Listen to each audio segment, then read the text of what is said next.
Cela fait désormais plus d'1 an que Cédric Jubilard est en détention provisoire dans la maison d'arrêt de Cesse près de Toulouse.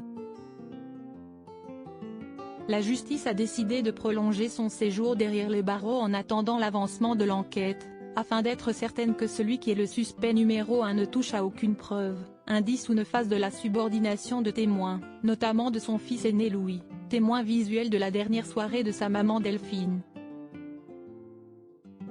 Cela fait donc plus d'1 année que le peintre plaquiste controversé n'a pas revu celle qui était sa compagne au printemps 2021, Séverine. Cette dernière était présente lors de son audition en juin dernier, pour statuer de sa libération ou pas. Actu Toulouse a obtenu les confidences de Séverine, aide-soignante qui a croisé la route de Cédric Jubilard en 2021 et qui a formé un couple avec lui ensuite. Si leur situation sentimentale est aujourd'hui floue, elle a pris ses distances voyant la médiatisation de son rôle dans l'affaire et sa garde à vue pour recel de cadavres dont elle est ressortie libre. Elle a tenu à voir son ami et lui apporter son soutien. L'artisan de 34 ans ne se doutait pas que celle qui est l'une des rares à ne pas l'accabler de la disparition de Delphine allait lui rendre visite. Ils ont pu échanger quelques mots, comme le révèle Actu.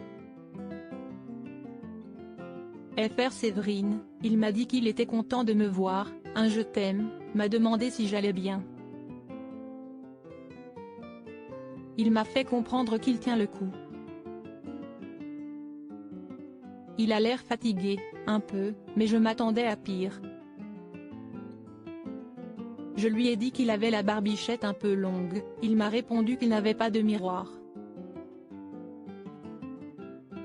Une situation difficile pour cette quadragénaire qui ne sait plus trop où elle en est.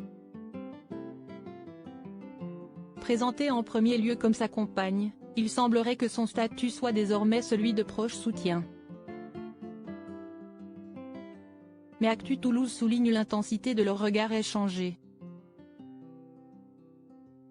Quant au courrier qu'ils s'écrivent, elle ne dira rien.